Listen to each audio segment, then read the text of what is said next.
عايز معظم الفيديوهات اللي اعملها معاكم تبقى عبارة عن فضفضة، مش ضروري تبقى رسمية قوي يعني وكده. كلنا بنمر في حياتنا بلحظات بنبقى مش قادرين فيها ان احنا نحدد احنا عايزين ايه بالظبط، مش عارفين نختار مجال واحد نمشي فيه، وده بيحصل اكتر لما يكون عندك شغف في كذا حاجة، وده اللي بنسميه تعدد الشغف. تحس ان انت مشتت بين اكتر من حلم، اكتر من فكرة، واكتر من حاجة عايز تحققها في نفس الوقت. طب انا ليه فاهمك كده قوي؟ لان انا مريت بنفس اللي انت بتمر بيه ولسه بمر فيه لحد دلوقتي. على طول بحس ان في حاجة تانية لازم اتعلمها، وان انا لو اتعلمت حاجة واحدة بس يبقى انا ناقصني حاجات كتير. فتعال احكي لكم قصتي مع تعدد الشغف، وازاي قدرت استغل تعدد الشغف دوت لمصلحتي، ان اتعلم كذا مجال واشتغل فيه. من وانا صغير وانا بحب حاجات كتير قوي في نفس الوقت، وكنت شايف ان انا موهوب في كل حاجة، وكانت الحاجات ديت زي الرسم او الرياضة. لكن لما كبرت شوية بقيت اتجه لحاجات تانية، وبسبب حب للفن من اول المجالات اللي اكتشفتها وهي الجرافيك ديزاين، وطبعا انبهرت بيها جدا وحبيتها جدا. وبسبب ان زي ما قلت لك ما بحبش افضل في مجال واحد، اتجهت لمجال تاني، وده لاني عرفت ان الناس بياخدوا مني التصميمات ديت بيعملوها في اعلانات ممولة وبيستخدموها للتسويق. فانا قلت طالما الاتنين مرتبطين ببعض كده فانا اتعلم الاتنين، وفعلا اتعلمت التسويق واشتغلت فيه، وحاليا انا بقدم الخدمتين.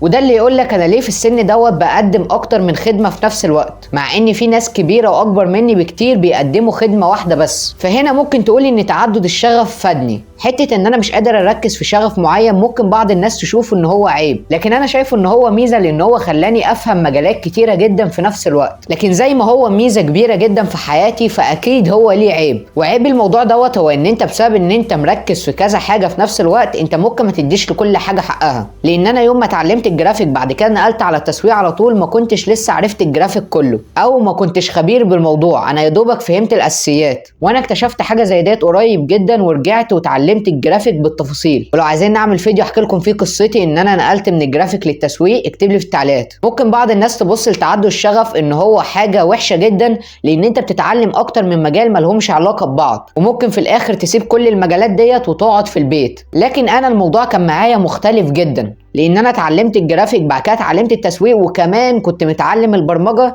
فيعتبر الثلاث مجالات بيخدموا على بعض. وانا اكتشفت الموضوع دوت وجمعت الثلاث خدمات وخليتهم خدمه واحده وهي التسويق على السوشيال ميديا، وجمعت فريق تسويق قوي جدا عشان يساعدوني ان انا اقدم الخدمات ديت باحترافيه عاليه. لو بصيت على الموضوع من بعيد هتلاقي ان انا عندي ثلاث مجالات او شغوف بثلاث مجالات، وهما الجرافيك والبرمجه والتسويق. لكن الموضوع من قريب عكس كده. الحقيقه ان انا شغوف باربع مجالات، لان المجال الرابع وهو صناعه المحتوى اللي انا بقدمه لك دلوقتي. انا متاكد ان انت اقتنعت ان تعدد الشغف دوت حاجه حلوه جدا، وهو دوت اللي انا عايز اوصله لك من الفيديو دوت، ان كل حاجه بتشوفها من بعيد بتشوفها وحشه، لكن لما بتقرب وتعرفها بتشوف قد ايه ان هي مفيده. وانا استفدت حاجات كتيره جدا من تعدد الشغف، وشايف ان هي نقطه قوه كبيره جدا عندي، لكن لو معرفتش توظفها صح زي ما انا عملت فهي فعلا هتكون نقطه ضعف. وكمان عايز اعرفك ان انت مش لازم تختار حاجه واحده بس، يعني مش لازم ان انت تتوظف في مجال واحد بس وتثبت عليه. تقدر ان انت تدمج اكتر من مجال في مجال واحد وتقدمهم كخدمه واحده وتكون ناجح فيهم كلهم زي ما انا عملت بالظبط. لو انت كمان يا صديقي متعدد الشغف زيي اكتب لي في التعليقات عشان عايز اعرف احنا قد ايه بالظبط، وكمان اكتب لي ايه المجالات اللي انت شغوف بيها حاليا.